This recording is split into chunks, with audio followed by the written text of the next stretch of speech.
ఆయన మీరు రమణాశ్రమంలోకి వెళ్ళగానే ఇటినరీ ఇస్తారు మీకు. ఇటినరీ అంటే ఏ నిమిషం నుంచి ఏ నిమిషం వరకు ఆశ్రమంలో కార్యక్రమాలు జరుగుతాయో ఆ ఇటినరీ ఇస్తారు. మీరు భోజనానికి ఎన్ని గంటలకు రావాలో, తాళాలు ఎవరిస్తారో, ఎవరు మిమ్మల్ని తీసుకెళ్లి రూమ్లో దింపుతారో అవన్నీ ఆయన చెప్తారు. చెప్పి మీ చేతికి తాళం చెవులు ఇస్తారు. వీళ్ళని ఆశ్రమంలో ఉండేటటువంటి విషయాల్ని నిర్దేశం చేసేవారు. మంత్రోపదేశం చేసిన గురువు ఉంటారు, వారిని బోధక గురువు అంటారు. మంత్రోపదేశం చేసిన గురువు మిమ్మల్ని కూర్చోపెట్టుకునేవి చెప్పక్కర్లేదు, కానీ మీరు ఏవి చదువుకుని నేర్చుకున్నా అవన్నీ ఆయన వల్ల ప్రకాశించినట్టే లెక్క శాస్త్రంలో. బోధక గురువు. ఈ బోధక గురువు కన్నా పై స్థాయిలో ఉంటారు వారు పరమ గురువు, చంద్రశేఖర బ్రహ్మచారి స్వామి వంటి మహాపురుషులు. ఇప్పుడు ఒక వ్యక్తి, ఒక శిష్యుడు చిన్నప్పుడు పాఠం చెప్పినటువంటి గురువుగారు కనపడగానే ఆయన దగ్గర దండల్లా పడతాడు. ఇప్పుడు ఇద్దరూ కలిసి నడుస్తున్నారు అనుకోండి, వీళ్ళిద్దరికీ ఆశ్రమంలో విషయాలు చెప్పినటువంటి గురువు కనపడ్డాడు అనుకోండి, ఆయన దగ్గర వీళ్ళిద్దరూ దండల్లా పడిపోతారు, ఇద్దరూ పడిపోతారు దండల్లాగా. ఇప్పుడు వీళ్ళ ముగ్గురు నిలబడి ఉన్నారనుకోండి, ఈయనకి మంత్రోపదేశం చేసిన గురువు వచ్చారనుకోండి, వీళ్ళ ముగ్గురు ఆయన ముందు పడిపోతారు దండల్లా. ఇప్పుడు వీళ్ళ నలుగురు నిలబడి ఉన్నారనుకోండి, పరమగురు వస్తున్నారనుకోండి, వీళ్ళ నలుగురు ఆయన ముందు పడిపోతారు. ఇలా పరమగురువు మాత్రం అలాగే నిలబడి ఉంటాడు. మహిమోన్నతమైనటువంటి స్థాయిలో పరమగురువులు ఉంటారు. కనుక గురువుల యొక్క మెట్లు ఏ స్థాయిలో ఉంటాయో మనకి ఇక్కడ ఉండేటటువంటి చిత్రం కూడా అలాగే ఉంటుంది. ఇక్కడ ఉండేటటువంటి చిత్రము అంటే ఒక విషయాన్ని మీరు అర్థం చేసుకోవాలి. ఇప్పుడు చూడండి, నోటి మాట చెప్పనక్కర్లేకుండానే ఒక స్థాయి గురువు దగ్గర మోకరిల్లిపోతున్నాడు. ఇందులో మీరు ఈయన ఇంకా అయితే చాలా తక్కువవాడండి, ఆయన గొప్పవాడడానికి ఏముండదు, ఎవరి గొప్పతనం వారికి ఉంటుంది. ఉంటూనే ఒకరి దగ్గర ఒకరు వినయంతో పడిపోతుంటారు. ఇది భీమశబ్దం చేత మీరు అన్వయం చేయాలి, అంతేకాని అర్థం లేకుండా దాన్ని అన్వయం చేస్తే తప్పైపోతుంది. ఇప్పుడు మీరు చూడండి, ఉదాహరణకి అగ్నిహోత్రుడు పనికిమాలిన వాడని మీరు చెప్పకూడదు. అగ్నిహోత్రుడు చాలా గొప్పవాడు. ఒక ఆఫీసర్ గారు ఉన్నారనుకోండి, ఒక డిస్ట్రిక్ట్ లెవెల్ ఆఫీసర్ గారు ఉన్నారు. ఆ డిస్ట్రిక్ట్ లెవెల్ ఆఫీసర్ గారి దగ్గరికి ఒక సెక్రటరీ వచ్చాడు అనుకోండి, సెక్రటేరియట్ నుంచి. ఈయన లేచి ఆయనకి నమస్కారం చేస్తాడు. ఆయనకి కార్ డోర్ లాగి రండి కూర్చుందామని కారులో తీసుకెళ్తాడు. ఇప్పుడు డిస్ట్రిక్ట్ లెవెల్ ఆఫీసర్ ఆయనకి గౌరవించాడు, ఆయనకి చీఫ్ సెక్రటరీ కనపడితే ఆయనకి నమస్కారం చేసి రండి కారులో కని ఈయన కారెక్కించుకుని ఈయన ముందు సీట్లోకి వెళ్ళిపోతాడు. ఇప్పుడు వీళ్ళ ముగ్గురికి ఈ జిల్లాకి సంబంధించిన మంత్రి కనపడ్డాడు అనుకోండి, ముగ్గురు నమస్కారం చేసి ఇందులో ఉన్న పెద్ద ఆయన పక్కన మంత్రి గారు కూర్చుని, రెండో ఆయన ముందు సీట్లో కూర్చుని, మూడో ఆయన వెనక్కారులోకి వెళ్ళిపోతాడు. ఇప్పుడు ముఖ్యమంత్రి గారు వచ్చారనుకోండి, ఇప్పుడు ఇందులో రెండో ఆయన వెనక్కి వెళ్ళిపోయి వీళ్ళ ముగ్గురు ముందు కారులో కూర్చుంటారు. గవర్నర్ గారు కూడా వచ్చారనుకోండి, గవర్నర్ గారు ముఖ్యమంత్రి గారు కూర్చుని ఇంకో ఇద్దరు వెనక్కి వెళ్ళిపోతారు కదండి.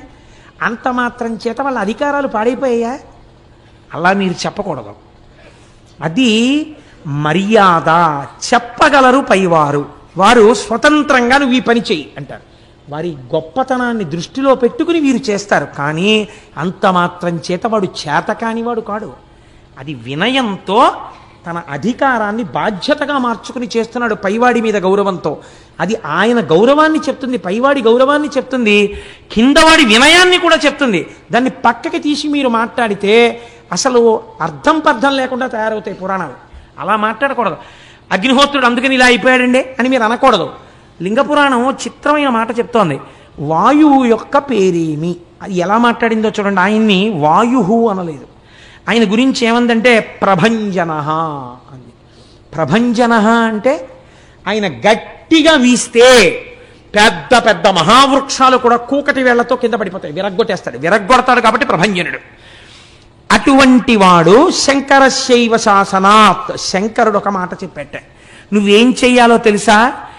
జీవుల యొక్క కార్యములన్నీ నువ్వే నిర్వర్తించాలి, వాళ్ళల్లో ఉండి చెయ్యి అన్నట్టు. అదేంటండి వాళ్ళల్లో ఉండి నేను చేయడం ఏమిటండి ఆ పనులన్నీని అని అనలేదుట. వెంటనే తను చేయడానికి లోపలికి వెళ్ళాడు. ఎలా వెళ్ళాడు అంటే దానికి ఒక అందమైన సమన్వయం చేసింది శాస్త్రం. మన యందు 10 వాయువులు ఉంటాయి. ప్రాణ, అపాన, వ్యాన, ఉదాన, సమాన, నాగ, కూర్మ, కృకర, ధనంజిగ, దేవదత్తములు అంటారు వీటిని. మీరు చాలా జాగ్రత్తగా అర్థం చేసుకోండి. ఇది మీకు అర్థమైతే మీ జీవనం యొక్క స్థితే మారిపోతుంది. ప్రాణము, ప్రాణం అంటే కదలిక కలిగినది, లోపలికెడుతుంది బయటికి వస్తుంది, లోపలికెడుతుంది బయటికి వస్తుంది. దీన్ని ప్రాణవాయువు అంటారు. ఇది ఆగిపోయింది అనుకోండి, ఇది శివము కాదు శవం అంటారు. ఇప్పుడు ప్రాణము. రెండవది అపానము. అపానవాయువు ఏం చేస్తుందంటే మీరు తిన్న పదార్థాన్ని జీర్ణం చేయడంలో ఉపయోగపడుతుంది. ఉపయోగపడి ఒకవేళ లోపల సున్నితమైన ప్రేగుల్ని పాడు చెయ్యగలిగిన పదార్థములుంటే వాటి వ్యగ్రతని తగ్గించడానికి వాటి వ్యగ్రతని పట్టుకుని అధోముఖంగా కిందకెడుతుంది. కాబట్టి దాన్ని అపానవాయువు అని పిలుస్తారు. మూడవది వ్యానవాయువు. వ్యానవాయువు మీ శరీరము వంగడానికి ఉపయోగిస్తుంది. ఈ తల ఇలా ఉందనుకోండి, ఈ తల ఇలా వంగాలంటే వాయు సహాయంతో వంగుతుంది. ఈ చెయ్యి ఇలా వంగాలనుకోండి, వాయు సహాయము చేతనే వంగుతుంది. అందుకే వాయు సంబంధము వాత సంబంధము. పక్షవాతం వచ్చిందండి అంటారు. పాక్షికంగా ఇంకా శరీరం వంగడం ఆగిపోతుంది. కాబట్టి వాయు సంబంధమే వాత సంబంధం ఉంటుంది. కాబట్టి ఇప్పుడు ఏమైంది, లోపల ఉన్న వ్యానవాయువు వలన శరీరము ఎక్కడెక్కడ వంగాలో అక్కడక్కడ వంగుతుంది. అక్కడ వాయువునందు దోషం అయిందనుకోండి, అక్కడ వంగదు. వంగకపోతే ఏదో దోషం వచ్చిందనమాట. శివుని యొక్క అనుగ్రహము అక్కడ తగ్గిందనమాట. ఏదో వృద్ధాప్యం వచ్చేసిన తర్వాత ఏదో నొప్పులు వస్తే నేను దానికి చెప్పట్లేదు. రాకూడని వయసులో రాకూడదు. వృద్ధాప్యం వచ్చిన తర్వాత ఎవరికైనా వస్తుంది, దానికి దోషం పట్టక్కర్లేదు. చాలా చిన్నతనంలో మోకాళ్ళ నొప్పులు వచ్చేస్తాయి. నువ్వు జాగ్రత్తగా కూర్చుని 11 సోమవారాలు అభిషేకం చేయించుకొని చెప్పాలి అప్పుడు. కాబట్టి ఇప్పుడు ఏమైంది, వాయు సంబంధంలో దోషం వచ్చింది. వంగవలసినవి వంగట్లేదనమాట. నేను కూర్చోలేనండి బాసిం పెట్టేసుకునంటే, నువ్వు ఎందుకు కూర్చోలేవు? మా దొరగారు కూర్చోట్లే, కూర్చోగలగాలి. కాబట్టి వ్యానవాయువు, ప్రాణ అపాన వ్యాన ఉదాన, ఇదొక చిత్రమైనటువంటి వాయువు. ఈ వాయువుకే విశ్వకర్మ అని పేరు. ఎటువంటి ప్రాణిగా తానున్నాడో, ఏ రూపముతో తానున్నాడో అటువంటి రూపము కలిగినటువంటి వేరొక ప్రాణి తన యొక్క తేజస్సు నుండి ఉద్భవించడానికి వీలుగా తన శరీరములోనే ఉన్నటువంటి కొన్ని అవయవముల యందు మార్పు కలిగించగలిగినటువంటి వాయువుకి ఉదాన వాయువు అని పేరు. ఈ ఉదాన వాయువు వలన శరీరములో ఉన్న కొన్ని స్థానముల యందు చిన్న చిన్న మార్పులు జరుగుతాయి. అప్పుడు గర్భధారణ జరిగి ప్రత్యుత్పత్తి జరుగుతుంది. మనిషికి మనిషి, కుక్కకి కుక్క, పిల్లికి పిల్లి అలా పుడతాయి. కాబట్టి ఇప్పుడు ఉదానము అన్న పేరుతో సృష్టి జరుగుతోంది. ప్రాణ అపాన వ్యాన ఉదాన సమాన, సమాన రూపంలో ఒక వాయువు ఉంటుంది లోపల. మీరు అన్నం తినేసి పడుకున్నారు, పడుకుంటే ఈ వెంట్రుకలు, ఇన్ని వెంట్రుకలు ఉన్నాయి నా తల మీద, ఏదో తలనీలాలు వెంకటాచలపతికి సమర్పించి వచ్చాను. ఇందులో ఏదో ఇక్కడ వెంట్రుకలు ఒక్కటే ఓ పుంజీడు వెంట్రుకలు పెరుగుతూ మిగిలిన వెంట్రుకలు పెరగడం మానేశాయి అనుకోండి, అప్పుడు నాకు ఇటుపక్క నుంచో జటములిచినట్టు ఉంటుంది. తెల్లవారి లేచి మిల్లీమీటర్లతో కొలిస్తే నా తల మీద వెంట్రుకలన్నీ సమానంగా పెరుగుతాయి.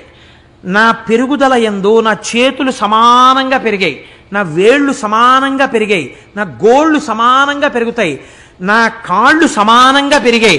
ఓ కాలు పెరిగి ఓ కాలు పెరగకపోతే చేతులు సమానంగా పెరుగుతాయి. ఎవరు పెంచుతున్నారు దీన్ని? శంకరాజ్ఞ ప్రకారము వాయువే సమాన వాయు రూపంలో ఉండి సమానంగా శరీరాన్ని పెంచుతోంది. ప్రాణ అపాన వ్యాన ఉదాన సమాన నాగ. తినవలసిన పదార్థం కన్నా ఎక్కువ మీరు తినేస్తున్నారు అనుకోండి, జీర్ణం చేయడం కష్టం, లోపల గాలి తిరగదు. కాబట్టి అంత తినకు అని త్రేణుపు వస్తుంది లోపల నుంచి గాలి. త్రేణుపు రూపంలో చెప్తాడు ఇక తినవద్దు అని. దానికి నాగమని పేరు. కూర్మము అని ఒక వాయువు ఉంటుంది. ఈ కూర్మం అన్న వాయువు శరీరంలో మిగిలిన వాయువుల్లా కొద్దిగా స్తబ్దంగా ఉండడానికి వీల్లేదు. ఈ వాయువు చాలా ఎలర్ట్గా ఉంటుంది. ఎక్కడుంటుంది? కనురెప్పను ఆశ్రయించి ఉంటుంది. ఇది కంటి దగ్గరికి ఇలా పురుగు వచ్చిందనుకోండి, టక్కన పడిపోవాలి కనురెప్ప. చెయ్యి కొంచెం దోమ కుడుతోందని ఇలా మెల్లిగా వస్తే ఇబ్బంది లేదు. స్పీడ్గా దోమను కొట్టారనుకోండి, దోమ ఎగిరిపోతే మన తొడ మీద దెబ్బ తగులుతుంది. కనురెప్ప నేను మెల్లిగా వేసుకుంటాను, గట్టిగా వేసుకోనంటే ఇబ్బంది. అందుకని కనురెప్ప పడుట యందు కూర్మవాయువు ఉంటుంది. లేదు, శరీరం అంతటా కాంతి రూపంలో కూర్మవాయువు ఉంటుంది. అందుకే కూర్మవాయువు ముందు వెళ్ళిపోతుంది. బంగారు చెట్లు కనపడుతున్నాయంటారు. మృత్యు వచ్చే ముందు ఆయనకి ప్రేతకళ వచ్చేసిందండి అంటారు. మెరుపులో వస్తుంది, వస్తే ప్రేతకళ అంటారు. అంటే కూర్మవాయువు వెళ్ళిపోయింది. కూర్మము కాంతి రూపంలో ఉంటుంది. కృకరము అని ఒకటి ఉంటుంది. తినవలసిన వేళకి తినకపోతే అబ్బాయి నువ్వు తిను తిను తిను అని ఆకలి రూపంలో మంట పుట్టిస్తుంది ఒక వాయువు. దాన్ని కృకర వాయువు అంటారు. ధనంజయము ఒక వాయువు ఉంటుంది. ఇది శరీరము పడిపోయిన తరువాత ఒకవేళ అంత్యేష్టి సంస్కారం చేసేవాళ్ళు లేరనుకోండి, మనుష్యుల కంటే చేస్తారు. ఓ కుక్క చచ్చిపోయింది, ఏం చేస్తారు? తాడు గట్టి లాక్కెళ్ళి వీధిలో పారేస్తారు. ఇప్పుడు ఎవరు చెయ్యాలి దానికి అంత్యేష్టి సంస్కారం? ఒక వాయువు ఉంటుంది. వాయువు ధనంజయ వాయు రూపంలో లోపలే ఉండి ఇప్పుడు ఈ శరీరం ఉబ్బిపోయేటట్టు చేసేస్తుంది. 4 రోజులు పోయేటప్పటికి చూడండి, కుక్క పొట్ట ఇంత ఉబ్బిపోయి పెటిల్ని పేలిపోతుంది. పేలిపోయి అందులో ఉన్న పంచభూతములు పృథివిలోకి, జలము జలములోకి, ఆకాశం ఆకాశములోకి, వాయువు వాయువులోకి, అగ్ని అగ్నిలోకి వెళ్ళిపోతుంది. అంటే పంచభూతములలోకి కలిపేస్తుంది. కాబట్టి ధనంజయ వాయువు శరీరములను పంచభూతములతో కలుపుతుంది. దేవదత్తము చిట్ట చివరి వాయువు. ఒరే, నీ ఇంద్రియాలు అలిసిపోయాయిరా, నీ మనస్సు అలిసిపోయింది, ఇంకా నువ్వు కొంతసేపు నిద్రపోతే తప్ప నీ ఇంద్రియములకు మనస్సునకు ఉపశాంతి లేదు. కాబట్టి నువ్వు పడుకో పడుకో అని ఆవలింత రూపంలో వస్తుంది వాయువు. ఆ ఆవలింతకే దేవదత్తమని పేరు. ఇప్పుడు ప్రభంజనుడై విరగొట్టగలిగినటువంటి వాయువు మీ శరీరము నిలబడడానికి 10 రకములైనటువంటి కర్మలను లోపలుండి నిర్వహిస్తున్నాడు. ఆయన ఇవి చెయ్యకపోతే మన బతుకే లేదు. అందుకే శాస్త్రం అంది, నమస్తే వాయోత్తమేవ ప్రత్యక్షం బ్రహ్మాసి అంది. ఇది సనాతన ధర్మంలో గొప్పతనం. కాబట్టి ఇప్పుడు వాయువు ఏం చేశాడు? ఎవరి ఆజ్ఞ వలన అన్నిటిని విరగొట్టగలిగిన వాడు ఒక్కసారి ఇట్నింటి ఇటు వీస్తే కళ్ళకిందులు చెయ్యగలడో అటువంటి వాడు లోపలుండి వంగడానికి ఉపయోగపడి ఆకలేస్తోందని చెప్పి, దాహం వేస్తోందని చెప్పి, పడుకోమని చెప్పి ఇవి చెప్తున్నాడు. ఏం కర్మ? ఆయన మాట ఈయన విన్నాడు. 2 అగ్ని. అగ్ని అలా వెళ్ళిందనుకోండి, అంతా బూడిదే. అటువంటి అగ్ని 3 పనులు చేస్తోంది శంకరుడి ఆదేశం ప్రకారం. ఏమిటా 3 పనులు? 1, యజ్ఞము జరుగుతున్నప్పుడు దేవతలకి హవిస్సు పట్టుకెళ్ళాలి. రేపు సుబ్రహ్మణ్యేశ్వర స్వామి వారికి హోమం చేస్తాం, హవిస్సు ఎవరు తీసుకెళ్ళాలి? అగ్నిహోత్రం తీసుకెడుతుంది. 1, ఇంకోళ్ళకి అన్నం క్యారేజీలు పట్టుకెళ్ళి ఇస్తూ ఉండడం. ఎందుకు చేశాడు? శంకరస్య ఇవ శాసనాత్. అంత చేత తక్కువ వాడిని కాదు, మహానుభావుడు హవ్యవాహనుడు. శ్రియమిచ్చేత్, ఆయన వలన ఐశ్వర్యం వస్తుంది. కాబట్టి 1 యజ్ఞం, 2 పితృదేవతలకి పిండం పెట్టాలి. ఎలా పెడతారు? అగ్నిహోత్రం చేసి పిండం పెట్టాలి. కాబట్టి పితృదేవతలకి పిండం వెళ్ళేటట్టుగా చెయ్యగలిగినటువంటి పని అగ్నిహోత్రుడు చేస్తున్నాడు. 3 చాలా, ఇంకా అంతకన్నా ఉపకారం ఎవరు చెయ్యరండి ప్రపంచంలో. ప్రతి ఇంటిలో ఉన్న మొదటి వంటవాడు అగ్నిహోత్రుడే. అందుకే పూర్వం స్నానం చేస్తే తప్ప అగ్నిహోత్రాన్ని వెలిగించేవారు కాదు. ఎందుకో తెలుసా అండి? లోకాల్ని కాల్చెయ్యగలిగినటువంటి వాడు ఈశ్వర శాసనం ప్రకారం అంత వినయంతో నీ ఇంట వంటవాడిగా వెలుగుతున్నాడు. ఆయన వెలగకపోతే నీకు అన్నం లేదు, కూర లేదు, పచ్చడి లేదు. అంతటి మహానుభావుడు హవ్యవాహనుడు. ఆయనని నువ్వు కంటితో చూస్తున్నావు. నీ ఇంటి ఐశ్వర్యం ఆయనలోంచి వస్తోంది. ఇష్టం వచ్చినట్టు స్నానం చెయ్యకుండా, శౌచం లేకుండా అగ్నిహోత్రం మీద పచనం చేసేవారు కాదు పదార్థం. అందుకే పూర్వం ఇంట్లో ఉన్న వాళ్ళందరికీ సంస్కారం ఎందుకుండేదో తెలుసా అండి? అంత గొప్ప గొప్ప వాళ్ళుగా, అంత మంచి వాళ్ళుగా ఎందుకుండేవారో తెలుసా అండి? నాకు తెలుసు. అంటే నాకు తెలుసు అంటే మీకు తెలియదని కాదు. నా చిన్నతనంలో వంట చేస్తే పొయ్యిలో కర్రలు పెట్టి మొట్టమొదట నీతిని వేసి అగ్నిహోత్రం వెలిగించి వెంటనే నిలబడి మడిబట్ట కట్టుకుని దివిషద్వర్గముని ముఖంబునను సంతృప్తింగాంచు నిన్నీషుగా స్తవముల్ శృతులు జగదాంతర్యామివని హవనీయము అని శ్లోకం చెప్పి నమస్కారం చేసి ఆ తర్వాత గిన్నె పెట్టేవారు. మళ్ళీ అన్నమంతా వండేసిన తర్వాత మహానైవేద్యానికి పంపించేసే ముందు కొంచెం అన్నం తీసి నేతిలో ముంచి అగ్నిహోత్రంలో వేసి తర్వాత కట్టెల్లాగేవాడు. ఆ అన్నం ఆ రోజుల్లో అలా వండిన అన్నం తిన్నాం కాబట్టి ఇంకా 4 శ్లోకాలు చెప్పగలుగుతున్నానేమో. లేకపోతే ఎక్కడి నుంచి వస్తుంది ఆ సంస్కారం? కాబట్టి సంస్కారం ఎక్కడి నుంచి వస్తుందంటే, మంచి బుద్ధి ఎక్కడి నుంచి వస్తుందంటే, ఈ దేశంలో ఇంతమంది మహనీయులు ఎందుకు పుట్టారంటే తల్లి వండిన అన్నంలో ఆ గౌరవం ఉంది. పోనీ అంత గౌరవం ఆ స్టవ్లో, ఆ గ్యాస్ స్టవ్లో నెయ్యి పొయ్యలేను కదండి, పీడాబోయిరి. కనీసం స్నానం చేసిన బట్టతో, నేను క్షమించండి ఒక్క మాట చెప్తే ఏమనుకోకండి, మీరు సాధారణంగా ఇవాల్టి రోజుల్లో స్నానం గృహిణి ఎప్పుడు చేస్తుందంటే ఇంటి యజమాని పలహారం కూడా అయిపోయి వెళ్ళిపోయిన తర్వాత యజమానురాలు స్నానం చేస్తుంటారు. ఎందుకనంటే ఆ ఇంట్లో జరిగినటువంటి పనులన్నీ యజమానురాలి స్నానానికి ముందే జరిగాయి. నన్ను క్షమిస్తే ఈశ్వరుడికి అందిన నైవేద్యం కూడా ఆవిడ అలాగే వండి పెట్టేది. ఏమిటి శౌచం? ఇంట్లో పిల్లలకి సంస్కారాలు రమ్మంటే ఎక్కడి నుంచి వస్తాయి? దేశానికి అభ్యున్నతి రమ్మంటే ఎక్కడి నుంచి వస్తుంది? మనుష్యుల మనస్సులు బాగుండాలంటే ఎందుకు బాగుంటాయి? కనీసంలో కనీసం ఒక్క స్నానం చేసి అగ్నిహోత్రాన్ని దగ్గరికి వెళ్ళి వెలిగించగానే ఒక్క నమస్కారం చేసి, ఈశ్వర హవ్యవాహనుడవు మా కోసం అగ్నిహోత్రంలో పచనం చేయడానికి ప్రకాశిస్తున్నావు, నీకు ఒక నమస్కారం అని చెప్పవలసిన బాధ్యత మన మీద ఉందా లేదా? కృతజ్ఞతగా మీరు ఆలోచించండి. ఇది నేర్చుకోమని చెప్తోంది శాస్త్రం. ఇలా శాసించిన వాడు ఒకడున్నాడు, వాడి వలన ఆయన వింటున్నాడు నీ మాట, అతైన కర్మ. కాబట్టి ఇప్పుడు ఈ 3 పనులు ఆయన చేస్తున్నాడు. హవ్యం మహతి దేవానాం కవ్యం కవ్యాసినామపి పాకంచ కురుతే వహ్ని శంకరశైవ శాసనాత్. పాకంచ కురుతే వహ్ని, నీకు వంట చేసి పెడుతోందయా? ఈ 3 పనులు చెయ్యవలసిన అవసరం లేని అగ్ని వాయువు చేస్తున్నారు. వాళ్ళిద్దరూ ఒకరి పక్కన ఒకరు ఉంటే అసలు ఏమైనా చేసేస్తారు. నీ ఇంట్లో ఇద్దరు ఒకరి పక్కన ఉండి కూడా ఎందుకు ఏమీ చేయట్లేదో తెలుసా? ఆయన శాసనాన్ని బట్టి పూజా మందిరంలో నువ్వు ఆయనకి నమస్కరిస్తావు కాబట్టి ఇక్కడ ప్రమాదం లేకుండా వాళ్ళిద్దరిని అలా నిలబెడుతున్నాడు ఆయన. ఏం నీకు కృతజ్ఞత ఉండక్కర్లా? ఇది భీమహ.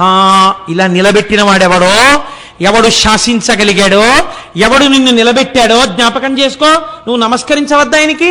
వాడు భీమహ, వాడు ఎదురులేని శాసనం ఉన్నవాడు. ఇప్పుడు ఆ జ్యోతిర్లింగం ఎందుకు వచ్చింది భీమ నామంతో అంటే, శివమహాపురాణంలో అన్నారు, పూర్వకాలమునందు సహ్యపర్వత శిఖరముల మీద 2 రాక్షసులు ఉండేవారు. ఆయన పేరు కర్కటుడు, ఆయన భార్య పేరు పుష్కసి. ఈ కర్కటుడు పుష్కసి అన్న వాళ్ళకు రాక్షసి పిల్ల పుట్టింది, అంతే కదా? ఎవరికి వాళ్ళే కదా పుట్టాలి. రాక్షసి పిల్లకి కర్కసి. రాక్షసి పిల్లగా ఉంటుంది ఏమిటి? రాక్షసి అయింది, చాలా పెద్దదయింది. నేను ఎందుకు ఈ మాట్లాడుతున్నానో మీరు గమనించి ఉండాలి. స్నానం చెయ్యకుండా, శౌచం లేకుండా అగ్నిహోత్రాల దగ్గరికి వెళ్ళి వంట చేసేవాళ్ళు పుష్కసి అయితే వాళ్ళ కడుపున పుట్టిన వాళ్ళు రాక్షసిలే అవుతారు, అత్తవారింటిని కూడా నాశనం చేయడానికి ఈ సంస్కారంతో కదండి. కాబట్టి కర్కసి వాళ్ళ కడుపున పుట్టి కర్కసి పెరిగి పెద్దదవుతాడు. పెరిగి పెద్దదై యవ్వనంలోకి వచ్చింది. ఈ అమ్మాయికి తగిన సంబంధం చూడాలి. తగిన సంబంధం అంటే ఏంటి? అగ్నిహోత్రానికి నమస్కరించేవాడు ఎందుకు? అగ్నిహోత్రం చేసేవాడు, సంధ్యావందనం చేసేవాడు ఈవిడికి ఎందుకు? పనికి మన గుడుకుమని మింగేస్తుంది. అందుకని ఈవిడికి తగిన వాడంటే ఈవిళ్ళ ఉండేవాడు వాడు కావాలి. అందుకని అలాంటి వాడిని ఒకడిని వెతికారు. ఎవరు వాడు? విరాధుడు. రావణాసురుడి ఆజ్ఞలు పరిపాలన చేస్తుంటాడు వాడు.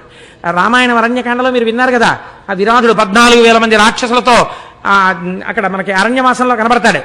ఆ విరాధుడన్న రాక్షసుడికి ఇచ్చి పెళ్లి చేశారు. పెళ్లి చేస్తే రామచంద్రమూర్తి అరణ్యవాసానికి వచ్చి ఆ విరాధుడిని సంహరించాడు. ఆ విరాధుడు అరణ్యవాసంలో ముందుకెడుతున్నప్పుడు ఒక చోట కనబడతాడు. ఆ గోతిని తవ్వినటువంటి రాక్షసులు వీళ్ళందరూ ఆ విరాధుడిని రామచంద్రమూర్తి సంహరించారు. ఈవిడికి వైధవ్యం వచ్చింది. ఇప్పుడు ఈవిడికి బాధ కలిగింది. ఎంత రాక్షసుడైనా మొగుడు కదండి, ఇద్దరం కలిసి ఎన్ని తప్పుడు పనులు చేసేవాళ్ళం అని అంటారేంటి? ఇద్దరం కలిసి ఎన్ని మంచి పనులు చేసామంటారు. ఒక్కనాడు సంధ్యావందనం అక్కర్లేకుండానే టిఫిన్ చేసేయచ్చు. ఒక్క పూజా మందిరంలో నమస్కారం పెట్టకుండా 2 గంటలు పేపర్ చదువుకోవాలి. అసలు పొద్దున్న నిద్ర లేవగానే పూజా మందిరంలోకి వెళ్ళి కాసేపు కూర్చుని ఆరాధన చేయడం కాదు, లేస్తూనే టీవీ స్విచ్ నొక్కి రిమోట్లో 1000 ఛానల్స్ చూసుకోవాలి.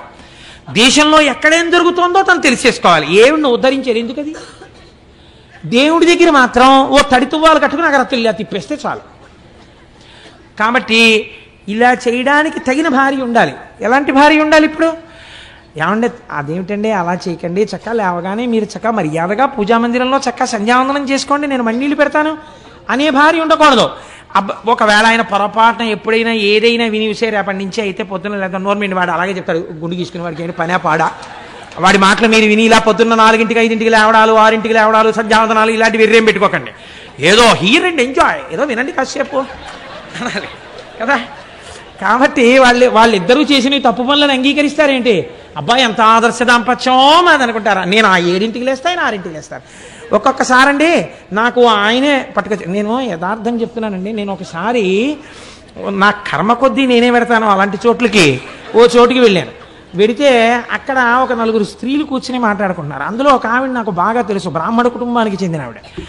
ఆవిడ మాంసాన్ని ఎన్ని రకాలుగా వండొచ్చో, ఆమ్లెట్ ఎంత బాగా వేయచ్చో, గుడ్డుని ఎలా పగల కొట్టచ్చో ఇవన్నీ చెప్తాను. నాకు చెవి అటు వెళ్ళిపోయి, ఇదేంట్రా ఇంత ఇలా చెప్పేస్తుంది ఈవిడ అని తెల్లబోయి ఈ మిగిలిన ముగ్గురు మాంసాహారమును తినడానికి యోగ్యమైన కులముల యందు పుట్టినవారు. వాళ్ళకి ఈవిడ బోధక గురువుగా ఉంది అక్కడ ఉంటే, నేను ఒక గంట పోయిన తర్వాత ఆవిడ ఆ తాదాత్మ్యత నుంచి బయటికి వచ్చి నన్ను చూసింది. చూసి అక్కడికి ఏదో చాలా వినయం కారిపోతున్నట్టు నాలిక ఖర్చుకుని, నమస్కారం కోటేశ్వరరావు, గంట నుంచి ఇక్కడే ఉన్నారేంటి? అమ్మా ఉన్నాను, కానీ మీరు ఒక్కసారి ఇలా రండి తల్లి అమ్మ. వచ్చింది. ఏం లేదమ్మా, మీకింత పరిజ్ఞానం ఏ కారణం వల్ల వచ్చింది? పుస్తకాలు చదివి నేర్చుకుంటారా, లేకపోతే ఎవరి దగ్గరైనా చూశారా, మీకు ఎలా తెలిసింది అని అడిగాను. మీ దగ్గర దీని ఎందు పరిణతిని పొందవలసినటువంటి వాళ్ళు శిష్యులై ఉన్నారు, మీరు గురువు అయి ఉన్నారు. ఇంత పరిణతి ఎలా వచ్చింది అన్నారు. అంటే అమ్మా, ఆయన పిల్లలు ఇవి లేకుండా భోజనం చేయరు కదండి అని. అయ్యి బాబోయ్ అందుకని మరి మీ అత్తవారింట్లో మీ మామగారు వాళ్ళు ఏమనరా అన్నాను. అసలు మా అత్తగారికి నాకన్నా చాలా విషయాలు ఆవిడికే తెలుసు, ఆవిడ ఎన్ని నేర్పారు.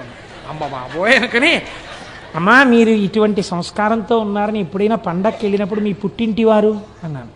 అంటే అసలు మా చిన్నతనం నుంచి మా అమ్మ నాన్నగారే ఇవన్నీ మాకు నేర్పారు. గొడవ వదిలిపోయిందమ్మా, ఎంత గొప్ప కుటుంబం తల్లి, నాకు తెలియక ఇన్నాళ్ళు మిమ్మల్ని గౌరవించాను, నీ నమస్కారం కూడా నాకు అక్కర్లేదు తల్లి అని మనసులో అనుకుని అక్కడి నుంచి వెళ్ళిపోయాను. సరే అది వేరే విషయం అనుకోండి, ప్రారంభ కర్మ వినవలసి వచ్చినాడు కనుక అది తప్పని వాళ్ళు అంటారా? ఎన్నో కారణాలు చూపించి ఈ తప్పే ఉందండి అని, చాపేమిటి జలపుష్పం ఎన్ని పేర్లో పెట్టేసుకుని తినేసేయచ్చు. సరే ఎందుకు వచ్చిన ప్రారంభం, ఎందుకు వచ్చింది, ఇప్పుడు నేను ఎందుకు అవన్నీ చెప్పడం శివమహాప్రాణం చెప్తాను. కాబట్టి రాక్షసికి రాక్షసి మొగుడు, ఆ రాక్షసుడు చచ్చిపోతే ఆవిడ బాధపడుతుంది, ఏడిచింది పాపం, ఆవిడ స్థాయిలో ఆవిడ ఏడుపది. కాబట్టి వాడు నన్ను ఉద్ధరించలేదు, బతికున్న నాళ్ళలోనే ఉంది, అయ్యో తగినవాడు పోయాడని ఆవిడ ఏడిచింది. ఎందుకు ఏడిచిందంటే ఇంతటి ఉత్తముణ్ణి చంపేశాడు రాముడని ఏడ్చింది ఆవిడ. అది విచిత్రం. ఎంత గొప్పవాడు నా భర్త విరాధుడు, ఇటువంటి వాడిని రాముడు చంపేశాడు, ఎంతటి దుష్టుడు అది. కాబట్టి ఇప్పుడు రాముడి పట్ల వైరం ఎవరికి ఉందో వాళ్ళ పట్ల మక్కువ పెంచుకుంది. కాబట్టి మక్కువ పెంచుకుంది కాబట్టి ఒక ఆవిడికి మీరంటే ఇష్టం అండి అని కుంభకర్ణుడికి చెప్పారు, వెళ్ళి చెప్పవలసిన వాడికి చెప్పాడు. వాడు పాపం ఇక్కడ ఎవరో మన గురించి చాలా అభిమానం పెంచుకుందటని చూడడానికి వచ్చాడు నిద్ర లేచినప్పుడు. రాక్షసులకి రాక్షస బుద్ధులే కదండి ఉంటాయి. అక్కడికి వెళ్ళి వాడు అడిగాడు, అయ్యో పాపం ఎంత కష్టంలో ఉన్నావమ్మా అంటే, ఆవిడేదో ఏదో కళ్ళమ్మ నీళ్లు పెట్టుకుని, నా భర్త పోయాడు చూశారండి, రాముడు చంపేశాడని, యవ్వనంలో ఉన్నావు, ఎంత బాధలో ఉన్నావు, నిన్ను నేను స్వీకరిస్తానన్నాడు వాడు. అయ్యయ్యో అదేమిటండి అంత మాట అని ఆవిడ ఏదో అనే లోపలే వీడు బలాత్కారం చేసి వెళ్ళిపోయాడు. ఎలాంటి వాళ్ళతో చేరితే అలాంటి ఫలితాలే వస్తాయి. వెళ్ళిపోతే ఆవిడకో కొడుకుట్టాడు, ఎవరి వలన? కుంభకర్ణుడి వలన. ఎంత గొప్ప వంశమో చూడండి అది. ఇప్పుడు ఆ పుట్టినవాడు అపారమైన బలవంతుడ వాళ్ళని ఆవిడ కోరుకుంది. ఎందుకు కోరుకుంది అలాగా అంటే ఒకటే కోరిక, ఇంత దుష్ట పని చేసిన కుంభకర్ణుడి మీద కోపం, ఆ విరాధుణ్ణి రాముడే చంపేశాడు, పోని నన్ను పాడి చేసేసిన కుంభకర్ణుణ్ణి రాముడే చంపేశాడు, నాకు పోని చచ్చిపోయినవాడు ఏదో భర్తృత్వాన్ని బలవంతంగా తెచ్చుకున్నవాడు, ఇద్దరిని రాముడే చంపేయాలా? ఆ రాముడు ఎక్కడున్నారో ఆ రాముణ్ణి సంహరించగలిగిన కొడుకు కావాలి అని ఆ పిల్లాన్ని భీమహ భీమహ భీమహ అంటే గొప్ప బలం ఉన్నవాడు అని పిలవడం మొదలెట్టింది. వాడు పెరిగి పెద్దవాడయ్యాడు, వాడో పెద్ద రాక్షసుడు అయ్యాడు. ఎలా పిలిస్తే అలా కదా. వాడికి కొన్నాళ్ళు పోయిన తర్వాత అనుమానం వచ్చింది, అమ్మ ఎప్పుడు నువ్వే ఉంటావు నాన్నగారు ఏదని అడిగాడు. వాడు అడిగితే ఇదే నీకు చెప్పాలని ఎప్పటి నుంచో చూస్తున్నాను, ఇది రానా కథ అని ఆవిడ చెప్పింది. చెప్పి ఆవిడ అంది, నిన్ను భీమా అని ఎందుకు పిలిచానో తెలుసా? ఈ రాముడు ఇప్పుడు అవతార పరిసమాప్తి చేసి శ్రీ మహావిష్ణువుగా ఉన్నాడు. విష్ణువు ఒకడు, రాముడు ఒకడు కాదు, రాముడు ఎప్పుడూ ఉంటాడు. కాబట్టి నువ్వు విష్ణువుని సంహరించాలండి. విష్ణువుని సంహరించడం అంటే అది ఏమైనా జరిగే మాట? అది పరమాత్మ ఆయన. కాబట్టి ఇప్పుడు ఈ భీముడు ఏం చేశాడంటే లోకాలన్నీ వెతికేశాడు, అందరి మీద యుద్ధానికి వెళ్ళిపోయాడు. అందరి మీద యుద్ధం చేసిన తర్వాత ఎక్కడున్నాడు శ్రీహరి, ఎక్కడున్నాడు, ఎక్కడున్నాడు శ్రీహరి, ఎక్కడున్నాడు అన్నాడు. ఎక్కడున్నాడు శ్రీహరి? వాడిలోనే ఉన్నాడు, సర్వవ్యాపకుడు ఇక్కడే ఉన్నాడు ఆయన. ఇక్కడున్నవాడిని చూడడం వస్తే వాడు మహాపురుషుడు అయిపోతాడు. కాబట్టి వాడికి రాదు, బయటే తిరుగుతాడు వాడు ఎప్పుడు. కాబట్టి వెతికాడు వెతికాడు వెతికాడు వెతికాడు, విసిగిపోయాడు. విసిగిపోయి ఒరే ఎవడైనా భగవంతుడి పాదాలు పట్టుకున్నవాడు ఉంటే వాడి తలకాయలు తీసేయండి రా అన్నాడు. ఇలా భక్తులందరినీ చెనకుతూ వెళ్ళిపోతుండగా ఒకానొకప్పుడు కామరూప రాజ్యము అని పిలవబడేటటువంటి రాజ్యాన్ని పరిపాలిస్తున్నటువంటి సుదక్షిణుడు అన్న రాజుగారి జోలికి వెళ్ళాడు. వెళ్ళి ఆయన్ని ఓడించాడు, తీసుకొచ్చి కారాగారంలో పెట్టాడు. ఆయనకు అలవాటు, ఆయన ఇంత మట్టి తీసుకొచ్చి పార్థివలింగం పెట్టి రోజు ఆ లింగార్చన చేస్తుండేవాడు. మరి పదార్థాలు ఎక్కడవండి అని మీరు నన్ను అడగచ్చు.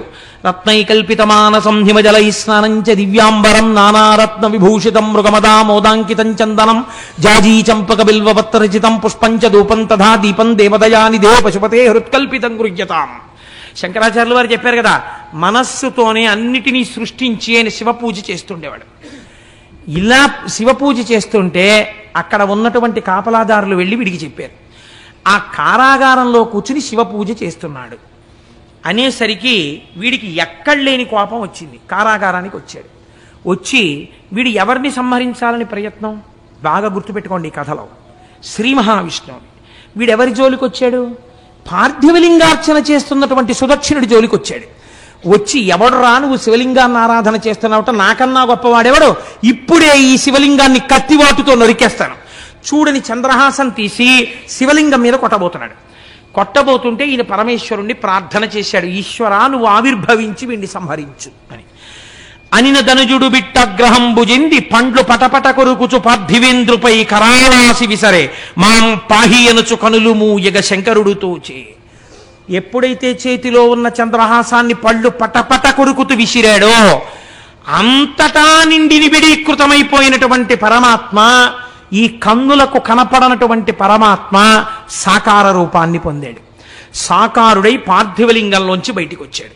పార్థివలింగంలోంచి బయటకు వచ్చి త్రిశూలం పట్టుకుని ఆ రాక్షసుణ్ణి ఒక్కసారి గుండెల మీద పొడిచి సంహరించాడు. భక్తులను సాకుటయ్యకడు యుక్తంబగు వ్రతము నాకు యోజింపము నీ శక్తి ఇక మట్టుపరచద నక్తంచరా ఏను భీమనాథుడనగును సుమా. ఒరే నువ్వు కాదుడురా భీముడన్న పేరు, నాది భీమనామం. ఏమనుకుంటున్నావో, నిన్నిప్పుడే సంహరిస్తున్నాను, భక్తుల జోలికిడితే ఉపేక్షించను అని ఉత్తర క్షణం వాణ్ణి కుత్తుక మీద పొడిచి సంహారం చేశాడు.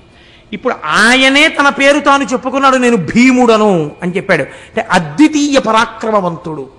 ఇప్పుడు ఇందులో మీరు బాగా తెలుసుకోవలసిన రహస్యం ఒకటి ఉంది. ఆయన కక్ష ఎవరి మీద?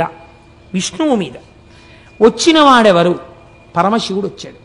విష్ణు రూపం రావాలి కదా, శివరూపంతో వచ్చి ఎందుకు చంపాడు అంటే, భగవంతుడికి 2 పేర్లు చెప్తారు, ఒకటి వామదేవ, ఒకటి వాసుదేవ. వాసుదేవ అంటే శ్రీమన్నారాయణుడు, వామదేవ అంటే పరమశివుడు. ఇప్పుడు మీరు చూడండి, వామదేవ వాసుదేవ ఈ రెండింటిలో ఒకటి విష్ణుతత్వాన్ని ఒకటి శివతత్వాన్ని ప్రతిపాదించడానికి మారిన అక్షరాలు ఏమిటి? వామదేవాలో వా దేవ ఒకటే, వాసుదేవాలో వా దేవ ఒకటే. ఇందులో మా మారింది, అందులో సు వచ్చింది.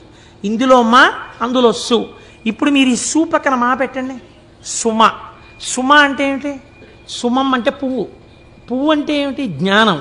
జ్ఞానము మీకు కలిగితే ఆ వామదేవుడు వాసుదేవుడు, వాసుదేవుడు వామదేవుడు. పేర్లు మారే, నామములు మారే, రూపములు మారే, తత్వరీత్యా ఉన్నది ఒక్కటే పదార్థం. అందుకే శివలింగాన్ని పూజించి రాముడికి జోలికి వెళ్ళిన రావణాసురుడి 10 తలలు తెగిపోతున్నప్పుడు శివస్వరూపం ఆపదం.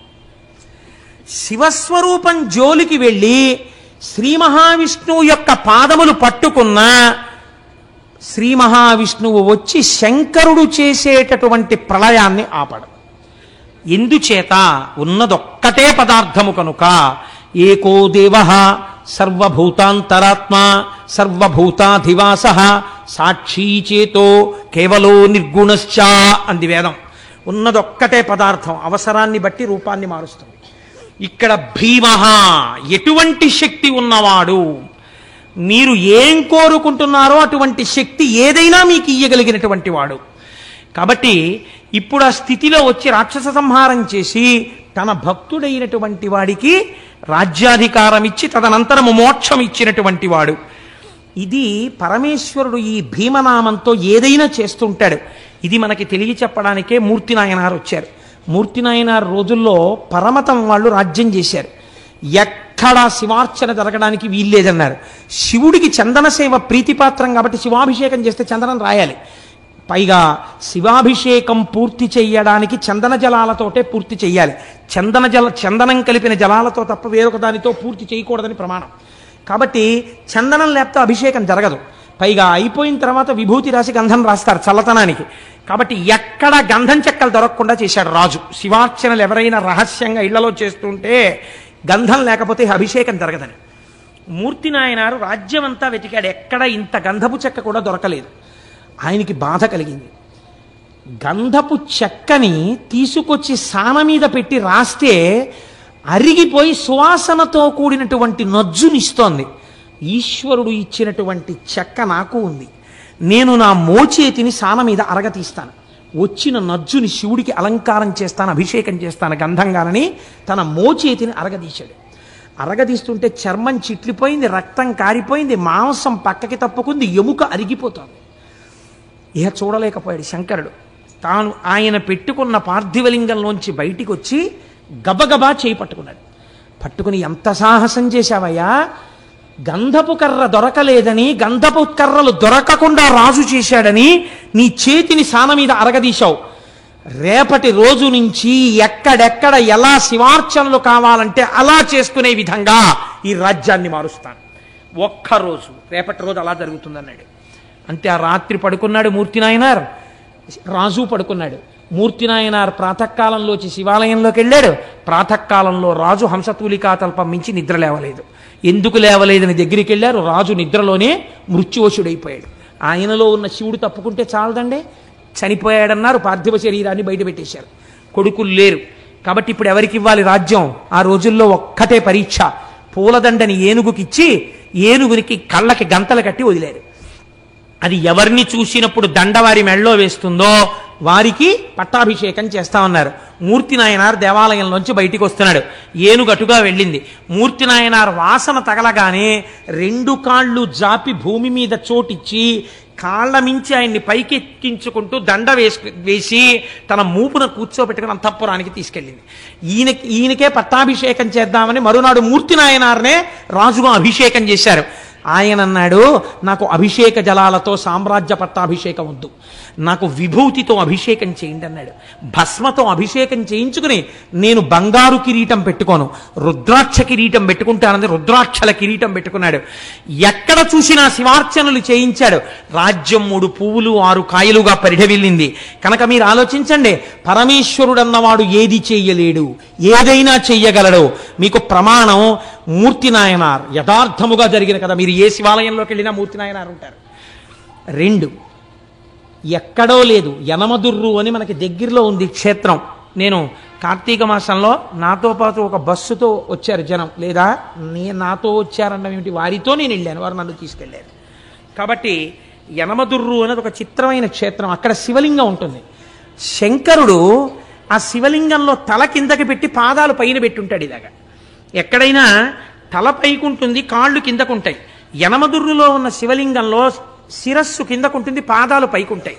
మీరు అక్కడికి వెళ్ళి వాళ్ళని అడిగితే నీరాజనం ఇస్తూ చూపిస్తారు శివలింగాన్ని బాగా. కింద శిరస్సు, పైన పాదాలు, నాభి, వేసుకున్న యజ్ఞోపవీతంతో సహా కనపడతాయి. యమధర్మరాజు గారు ప్రార్థన చేశాడు ఒకానొకప్పుడు, రాక్షస సంహారం చేయడానికి అమ్మా నువ్వు వచ్చి యనమదుర్రులో కూర్చుంటే నీ శక్తిని నాకు అనుగ్రహిస్తే నేను రాక్షస సంహారం చేస్తానని. అంటే అమ్మవారు శంకరుడు యోగనిష్టలో ఉండి ఆయన ఆ సమయమునందు శీర్షాసనం వేసి ఉన్నాడు. తల కిందకి పెట్టి కాళ్ళు పైకి పెట్టి కాళ్ళు పద్మాసనం వేసుకుని ఉన్నాడు. ఇలా పొడుగ్గా కూడా పెట్టలేదు. అలా కూర్చున్నటువంటి పరమశివుణ్ణి చప్పుడు చేయకండి, స్వామి యోగనిష్టలో ఉన్నాడు, నేను ఒక్కదాన్ని రావడం ఎప్పుడూ ఉండదు, ఈయనతో కలిసి రావాలి అని సుబ్రహ్మణ్యుడు చంటి పిల్లవాడు ఏడుస్తున్నాడు. ఏడుస్తున్న సుబ్రహ్మణ్యుణ్ణి ఒళ్ళో పడుకోపెట్టుకుని స్తన్యమిస్తూ శంకరుణ్ణి ఓ చిక్కం లాంటి దాంట్లో పెట్టుకుని ఎత్తి పట్టుకొచ్చేసింది ఆవిడ శక్తి స్వరూపం. ఎత్తి పట్టుకొచ్చి దేవాలయంలో పెట్టి కూర్చుంది. తానే ఒక పుష్కరిణి సృష్టించింది. మీరు కోటేశ్వరారు అబద్ధాలు చెప్పారంటే మీరు యనమదుర్రు వెళ్ళండి, నాతో ఎందరో వచ్చారు, ఇక్కడ ఉన్నారు సభలో వాళ్ళు, మా ప్రసాద్ బాబు గారు ఉన్నారు కదా, ఏం ప్రసాద్ బాబు గారు వాడు అబద్ధం చెప్పట్లేదని చెప్పరేం మీరు? కాబట్టి అక్కడ ఆ ఎదురుగుండా ఉన్న కోనేటిలో ఉన్న నీటితోనే అన్నం వండుతారు స్వామికి మహానైవేద్యానికి. ఆ నీళ్లతో వండకుండా మీరు ఎంత గొప్ప అగ్నిహోత్రం మీద ఎంత గొప్ప మినరల్ వాటర్ తీసుకొచ్చి వండినా సరే రాత్రి వరకు వండినా బియ్యం ఉడకవు అక్కడ. ఇప్పటికీ కూడా ఎదురుగుండా ఉన్న కోనేటిలో నీటితోనే అన్నం వండుతారు. ఇప్పటికీ మీరు కవచం తీసి చూపించమంటే చూపిస్తారు. చూపిస్తే సుబ్రహ్మణ్యుడిని పడుకోబెట్టుకుని పాలిస్తూ ఉంటుంది అమ్మవారు. పక్కన నిశ్శబ్దంగా శంకరుడు యోగనిష్టలో ఉంటాడు. అక్కడ మనం వెళ్ళినప్పుడు కూడా అంత మర్యాదగానే ఉండాలి, ఎక్కువ చప్పుడు చేయకూడదు. నమస్కారం చేస్తే అమ్మ ప్రసన్నురాలు అయిపోతుంది. అక్కడికి ఈ దేవాలయాలు ఇంత గొప్ప ఉండడం ఏమిటని అన్యమతస్థులు ఆ ఆలయాన్ని ఈశ్వరుడి యొక్క శక్తి లేదని మేము నిరూపిస్తామని గుర్రాల మీద గుళ్ళోకి వెళ్ళి వరణ ఉన్నటువంటి కత్తి తీసి శివలింగం మీద కొట్టారు. లోపలికి దగ్గరగా ఒక 200 మంది చొరబడి కొడితే చిత్రం ఏమిటో తెలుసా అండి? శివలింగం పగిలిపోవాలి. శివలింగం మీద కత్తి వాటు పడింది. ఇలాగా తెగిపోతే ఎలా పడుతుందో అలాగే పడింది. పక్కన అమ్మవారు ఉంది, అంతే. ఎక్కడ నుంచి పడ్డాయో తెలీదు. పెద్ద పెద్ద బండరాళ్ళు పడి లోపలికి వెళ్ళిన 200 మంది నజ్జైపోయారు. శివలింగం అలాగే ఉంది. మీరు ఇప్పటికీ ఆ కవచం తీసి చూపిస్తే వాళ్ళని అడిగితే చూపిస్తారు, కత్తివాటు ఉంటుంది శివలింగం మీద. అమ్మవారు ఇప్పటికీ శక్తి స్వరూపిణి అయి ఆ యనమదుర్రు గ్రామంలో లోకాన్ని కాపాడుతూ ఉంటుంది. మన ఆలయాలు, మన వైభవం, మన సంస్కృతి, మన వేదం అంత గొప్పవి. మీరు ఈ మాట భీమవరం వెళ్ళినప్పుడు తప్పకుండా పక్కనే ఒక 7-8 కిలోమీటర్లు ఉంటుందంతే. ఒక్కసారి ఆ యనమదుర్రు క్షేత్రానికి వెళ్ళి చూడండి. అలాగే అక్కడే మందపాక అనో క్షేత్రం ఉంది. మందపాక క్షేత్రంలో అమ్మవారు ఉంది. చంద్రశేఖర పరమాచార్య స్వామి వారు మందపాకకి దగ్గరలో తణుకొచ్చారు. తణుకొచ్చి ఆరాధన అయిపోయిన తర్వాత పడుకున్నారు. వారు పడుకుని నిద్రపోయి మర్నాడు లేచి వెళ్ళిపోదామని అర్చకులు వచ్చి మందపాక నుంచి అడిగారు, అయ్యా ఒక్కసారి మీరు మందపాక కూడా రావలసిందే అని. వామాచారం ఉంటుందేమో అక్కడ, నాకు అనుమానం, నేను రానన్నారు. లేదండి అక్కడ వామాచారం లేదు, శ్రీ సూక్తంతోనే పూజ జరుగుతుంది, రండి అన్నారు. ఎందుకన్నారో పరమాచార్య స్వామి నేను రానన్నారు అని పడుకున్నారు. మర్నాడు లేచి వెళ్ళిపోదామని పడుకుని అరగంట అవ్వలేదు, మందపాకలో ఉన్న అమ్మవారు స్వప్నంలో సాక్షాత్కరించింది. ఏమయ్యా బిడ్డ, నిన్ను రమ్మని కబురు చేసింది నేనే. ఇంత దూరం వచ్చావు, నాకు దగ్గరగా వచ్చావు, ఒక్కసారి నిన్ను చూడాలనుందిరా నాన్న, నీ చేత్తో అభిషేకం చేయించుకోవాలనుందిరా, నీతో కుంకుమార్చన చేయించుకుందామనుందిరా, నాకు వెళ్ళిపోతావా నా దగ్గరికి రాకుండా? అలా వెళ్ళిపోదాం అనుకుంటున్నావా అంది. అంతే. ఉత్తరక్షణం లేచి స్నానం చేసి నడిచి మందపాక వెళ్ళిపోయారు. తెల్లవారేటప్పటికి పరమాచార్య వెళ్ళిపోయి అమ్మవారికి పూజ చేశారు. మందపాకలో ఏమిటో తెలుసా అండి? మీరు కావాలంటే వెళ్ళి చూడండి, పెద్ద దేవాలయం. ప్రొద్దుటి నుంచి గోత్రనామాలతో పూజలు జరుగుతాయి. మధ్యాహ్నం 12 గంటలకి అమ్మవారి యొక్క శిరస్సు మీద ఒక గిన్నె లాంటిది ఉంటుంది. అది మీరు మామూలుగా ఇలా కదిపితే అదేం పడదు, ఇలా ఉంటుంది. దాంట్లో పువ్వులేసి అర్చకులు అత్యంత భక్తి శ్రద్ధలతో వినయ విధేయతలతో చేతులు కట్టుకుని నిలబడి మంత్రపుష్పం చెప్తారు. ఓం జాతవేదసేసు నవామసో మమరాతీయతో నిదహాతి వేదః సనఃపరుషదతి దుర్గాని విశ్వానావేవ సింధుం దురితాత్యగ్ని అని దుర్గా సూక్తంతో మంత్రపుష్పం పూర్తయ్యేసరికి అమ్మవారి మీద ఉన్నటువంటి పూల గిన్నె ఇలా ఒరిగిపోతుంది. ఆ పువ్వులన్నీ అమ్మవారి పాదాల మీద పడిపోతాయి. ఒకవేళ పూజలో తేడా ఉంటే గిన్నె పడదు. అర్చకులు బయటకు వచ్చి జరుగుతారు మంత్రపుష్పం. అప్పుడు పూజ మళ్ళీ చేస్తారు, స్నానం చేసి మళ్ళీ పూజ చేసి మళ్ళీ బయటకు వచ్చి మంత్రపుష్పం చదువుతారు. అలా ఒక్కొక్క రోజున 3-4 కూడా అవుతుంది. అమ్మవారి మీద ఉన్న గిన్నె ఒరిగిపోయి పువ్వులు పడిపోయిన తర్వాత పూజ పూర్తయినట్టు. అప్పుడు ఇళ్ళకెడతారు అర్చకులు. ఆ అర్చకుల ఇళ్ళకి కూడా మమ్మల్ని అక్కడ భీమవరంలో ఉపన్యాసానికి ఎడితే నేను వాళ్ళకి బంధుత్వం ఉంది. వాళ్ళు ఒక్కసారి మా అర్చకుల ఇంటికి కూడా రండి చూద్దురు కానీ నన్ను వాళ్ళ ఇంటికి కూడా తీసుకెళ్లారు పాపం. కాబట్టి ఇంతంత ప్రశస్తమైన క్షేత్రాలు, ఇంత గొప్ప గొప్ప క్షేత్రాలు మన కళ్ళ ఎదుట ఉంటే నేను నమ్మను భగవంతుణ్ణి, నేను భగవంతుడికి నమస్కారం చెయ్యనంటే ఈశ్వరుడికి లోపం వచ్చిందండి? ఎటువంటి జ్యోతిర్లింగాలు, ఎటువంటి భీమనాథుడు, ఎటువంటి శాసకుడు ఒక్కసారి వెళ్ళి ఆ మహానుభావుడి దగ్గర నిలబడి ఆ భీమేశ్వర జ్యోతిర్లింగం దగ్గర స్వామికి ఢాకిన్యాం భీమశంకరం, భీముడు శంకరుడు మీకు శుభం చేస్తాడు. ఒక్క నమస్కారం చేస్తే ఆయనే కాపాడి ఎటువంటి దుఃఖాలు రాకుండా రక్షించగలిగిన పరమాత్మ. రోజు ఇవాళ 5-6 లింగాలు చెప్పేయాలనుకుని వస్తాను. 2 లింగాల గురించి చెప్పడం ప్రళయం అయిపోయి కూర్చుంటాను. కాబట్టి ఇవాళ కూడా ఒక 2 లింగాలు ఏమి తొందర? ఈశ్వరుడు అలా చెప్పించుకోవాలనుకున్నప్పుడు నాకేమి, నేను ఎందుకు సంకల్పం చేయాలి అయిపోవాలని? ఆయన ఎలా చెప్పించుకుంటే అలాగే చెప్పించనివ్వండి. రేపటి రోజున వేరు కొన్ని లింగాలు ప్రస్తావన చేస్తాను. ఆదివారం సాయంకాలం మాత్రం వారణాసి.